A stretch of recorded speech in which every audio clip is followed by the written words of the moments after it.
يا أيها الذين آمنوا كتب عليكم الصيام كما كتب على الذين من قبلكم لعلكم تتقون إن الحمد لله نحمده ونستعينه ونستغفره ونعوذ بالله من شرور أنفسنا ومن سيئات أعمالنا من يهده الله فلا مضل له ومن يضلل فلا هادي له وأشهد أن لا إله إلا الله وحده لا شريك له وأشهد أن محمدا عبده ورسوله صلى الله عليه وعلى آله وأصحابه وسلم تسليما كثيرا. Ey Müslüman qarindaşlarım, Günler, aylar naytı tüz ötmekte. Bir yılның ayları arqa-arqadan әгішіп келіп, mana mübarek Ramazan ey etip keliş aldı turvatıdı. Allah Taala'nın qaniyeti bolsa, keliş ve ketiş. Allah Taala biz bendilerini hürmetledi, şunun üçün bizge günahlarımız mağfiret bulunduğun, hatalıklarımız keçirildiğin, yaxşı əməllərdən uzuqtülük alındığı vaqtlarını bizge belgilep verdi. Bir yılның içinde aylarının en yaxşısı bolğan bir ay var. Allah Taala bu ayda Peygamber sallallahu aleyhi ve sellemni peygamber kılgan ve bu ayda Kur'an-ı Kerimni nazil kılgan. Müslümanlar her yılda bu ayını intizarlık bilen kütüdü. Bu ayının yetip kelişi ularning köngüllerini hoşallandırdı. Ular bu ayda İslam asaslarının mühim asaslardan bir asasını ada kılıdı. Yani Ramazan rozasını tutudu. Bu ibadet halis Allah rızalığı için kılınıdı. Müslüman qo'rsiqi aç halatda lazzat his qiladi. Müslüman bu ibadet orqali ixlosning ma'nosini ro'yobga chiqaradi. Müslüman kishi ro'zadan iborat bu ibadet orqali boshqa ibodatlarni riyodan jiroq holatda xolis Allah rizoligi uchun qiladigan bo'ladi. Uning bu tutgan ro'z uchun haslab oladigan ajr mukofotining cheki yo'q. Balki uning bu ro'zining savobi Alloh taologadir. Peygamber sallallahu aleyhi ve sellem şundak diyen. Qalallahu azze ve celle kullu amali ibni Adem lehu illa s-savme fe innehu li ve ana eczi bihi muttefakun aleyh. Yani bu vakti Peygamberimiz sallallahu aleyhi ve sellem Allah Taala'dan rivayet kılgan hadis kudusu düşündaktaydı ki Allah azze ve celle mundak diyen. Adem balasının her bir ameli özü üçün rozadan başka. Yani roza men üçün, men rozunun mukafotini özüm berimen, muttafaqun aleyh hadis. Roza nefslerini ıslah kılıdı, tüzeydi. Yaxşı işlerini kılışqa, yaman işlerden jirak duruşqa ündeydi. Roza tutuş sebeplik günahlar mağfiret buludu, hatalıklar uçuruludu. Peygamber sallallahu aleyhi ve sellem şundak diyen. Men sâme Ramazâne imanen ve ihtisaben gufira lehu ma taqaddama min zembihi, muttafaqun aleyh. Kimki Ramazan rozasını işinip ve ecir ümit qilib tutudu ekan, uning ilgirki gunohlari mag'firat qilinadi, muttafaqun alayh hadis. Ramazan ayi itoat qiladigan ay, xayr ihson qiladigan ay, mag'firat ayi ve Allohning roziligi qo'liga keladigan ay. Payg'ambar sallallohu alayhi ve sellem Ramazan haqida shundoq degan. إذا دخل رمضان فتحت أبواب السماء وغلقت أبواب جهنم وسلسلة الشياطين متفق عليه. Eğer Ramazan roz kirse asmanның ışıkları açılıp gidiyor. Dozaqның ışıkları takılıdı ve şeytanlar bağlanıdı. Rozadar kişi ısıqqa ve açlıqqa berdaşlıq beridi. Avay havaslarga qarşı nefs bilen cihat qılıdı. Rozadarlar erişidigan mukafat bolsa, cennet ışıklardan bir ışıktan kiriş. Bu ışıkka rozadarlardan başqalar kiremeydi.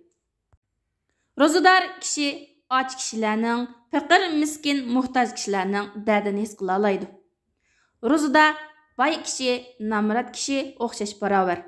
Ular hemmisi alemlerinin Rabbi üçün roz tutudu ve günahlarga mağfiret talep qılıdı. Oxşaş bir vaqtda tamaq yeyishdan cheklanib, o'xshash bir vaqtda iftar qiladi, ya'ni eg'iz ochadi. Ular butun kunduz ochliq va issiqqa chidaydi. Alloh taolaning munu so'zi ro'yobga chiqadi. Inna hazihi ummatukum ummatan wahida va ana robbukum fa'budun. Haqiqatan bu sizlarning ummat bir ummatdir. Men sizlarning Rabbinglar, menga ibodat qilinglar. Ulug' Qur'onul Kerim dinning asosi va payg'ambarlikning alomatidir. Qur'oni Kerim eng afzal oyda nozil bo'lgan. Şehru Ramazanellezî unzile fîhil Kur'an. Ramazan ayida Qur'on Karim nazil bo'ldi. Qur'on Karimning Ramazan oyida nazil bo'lishi ummatga Ramazan oyida Qur'on Karimni ko'p o'qish, ko'p tilovat qilish, ko'p tafakkur qilishga ishorat qiladi. Ramazanda Jibril alayhissalom tushib payg'ambar sallallohu alayhi vasallamga Qur'on o'rgatdi. Va payg'ambar sallallohu alayhi vasallam vafot bo'lgan yili Ramazanda 2 qatim o'rgatgan. İmam Malik rahimahulloh Ramazan kirsa boshqa darslarni to'xtatib Qur'on tilovati bilan mashg'ul bo'ladi. Shuning uchun biz boshqa vaqtlarga qaraganda Ramazan oyida ko'plab Qur'on o'qishimiz va Qur'on Karimning ma'nolari haqida tafakkur qilishimiz, o'ylanishimiz kerak. Uningdan boshqa Ramazan qilingan ishlardan sadaqa berish. Sadaqaning dunyo va oxiratda manfaati, ya'ni insonga elib keladigan ajr mukofoti nihoyat katta. Sadaqa bu dunyoda balo musibatlarni qaytaradi, ishlarni osonlashtiradi, rizq olib keladi va gunohlarni xuddi suv o'tni o'chirayotgandek o'chiralaydi. Sadaqa qiyomat kuni sadaqa berguchiga soyi bo'ladi. Sadaqa berilgan mol tufaylidan sadaqa berguchining mol dunyosi hargizmi kemayib qolmaydi. Balki uning bergan sadaqasi Alloh taolaning huzurida kepillikka ega qilinadigan qarzdan iborat. Yani o kishi xuddi Alloh taolo qarz berib turgandek bo'ladi.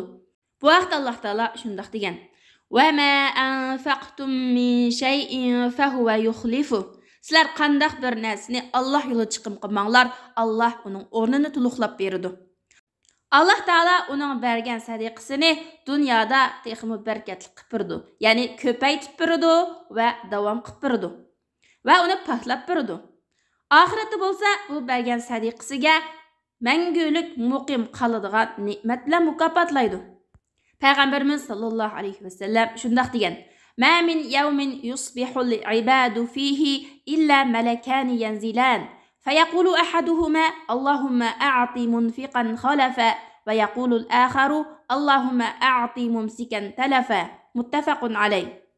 İnsanlar tang atqizadigan bir kunli bo'ladi ekan, ikki farishta tushidi. Ularning biri shunday deydi: "Ey Allah, chiqim qilg'uchining mol dunyosining o'rnini to'liqlab bergin." Yana bir farishta shunday deydi: "Ey Allah, chiqim qilmaydigan, ya'ni bexil kishining mol dunyosini halok qilib o'tgin." Muttafaqun alayh hadis. Shuning uchun qarindoshlar, biz faqir miskinlarning, yetim bolalarning, tul ayollarning dardini his qilishimiz kerak. Shunday qilgan vaqtimizda bizning dunyodagi qiyinchiliklarimiz oson bo'ladi. Bizning balo musibatlar ko'tarilib ketadi. Och qolgan qarindoshlarimiz to'yidi, kichiklarimiz xushal bo'ladi. Qarindoshlarimiz boshqalardan so'rashdan iffatli bo'ladi. Payg'ambar sallallohu alayhi vasallam insonlar ichidagi eng saxiy, eng mard kishi bo'lib, agar u chiqim qilsa, nihoyat ko'p chiqim qiladi. Berib qolsa, faqirlikdan qo'rqmaydigan, nominatlikdan qo'rqmaydigan kishidek ko'plab berib o'tadi. Payg'ambarimiz sallallohu alayhi vasallam Ramazon oyini nihoyat saxiylik bilan kutib oladiki, yaxshi ishlarda mayin shamoldimi bakroq saxiy edi. Mal dunyoni inson bexillik bilan, mal dunyo erismanlik bilan uni qo'l tutib turolmaydi. Mal dunyoni chiqim qilish, Alloh yo'liga ishiltish bilan o'tgab qolmaydi. Ramazonda qilinadigan ishlarning yana birisi bir yildagi kechilarning toji bo'lgan Ramazon kechalari qiyomda turishdir. Payg'ambarimiz sallallohu alayhi vasallam shunday degan: "Man qama Ramazona imanan va ihtisaban, g'ufira lahu ma taqaddama min zambihi." Kimki Ramazonda ishinib va ajr umid qilib qiyomul layl qilsa, ya'ni kechada qiyomda tursa, uning ilgirki gunohlari mag'firat qilinadi. Birliklangan hadis. Ramazon kechalari, Ramazonning kechalarida amal ibodat qilish orqali qimmatli bo'ladi. Payg'ambarimiz sallallohu alayhi vasallam shunday deganki: "Afdalus salati ba'dal farida salatul layl." Ravahu Muslim. Farz namozlardan keyin eng afzal namoz kechining namozidir. Payg'ambarimiz sallallohu alayhi vasallam yana shunday degan: "Man salla ma'al imami hatta yansarifa kutiba lahu qiyamu layla." Ravahu Tirmizi. Kimki imam qaytib ketkichilik imam bilan birga namoz o'qisa, ya'ni kechida, uningga bir kecha qiyomda turgandek ajr mukofot beriladi. Ramazon kechalarida Laylatul Qadri, ya'ni Qadr kechasi deb ataladigan kechalarning anisi bo'lgan 1000 oydan yaxshi bo'lgan bir muborak kecha bor. Yani bu keçini tapalasak, bu keçede ibadat qılalısak, 1000 ay ibadat qılğandımı katta ajrga erişimiz degan gap. Ramazanның her bir keçisida osmondan dualarımız ijobat bo'ladigan bir eshik echiladi. Allah Taalaning xazinalari echiladi. Shuning uchun Ramazan kechilarida Allah Taalaning fazli marhamatidan, karamidan, rahm shafqatidan talab qilayli. Ramazan oyi deb o'tgandek Allah Taala dualarimizni ijobat qiladigan, gunohlarimizni mag'firat qiladigan, so'rag'animizni beradigan Allah Taalaning bizga ato qilgan xayri ihsonlarning qatoridan. Aciz kishi Allah Taalaga duo qilishdan aciz kelgan kishidir. Kunlar ömürler sahibsidir. Baxtli kishi bu kunlarni yaxshi amallarni qilish orqali mangu qoldirgan, Allah Taala uni gunoh ma'siyatning xorliqidan, zillatidan itoatning izzatiga yo'tgan kishidir. Allah Taala bunday kishini mil yo'qtirib behojat qiladi va uni o'zi ulfatlar yo'qtirib ulfatlashtiradi. Ko'ngilning rohati gunoh ma'siyatlarning oz bo'lishida. Kimki Allah Taala'ni haqiqiy tunisa, Parvardigorini tunisa, havay havaslar bilan mashg'ul bo'lmay, balki Allah Taala bilan mashg'ul bo'ladi.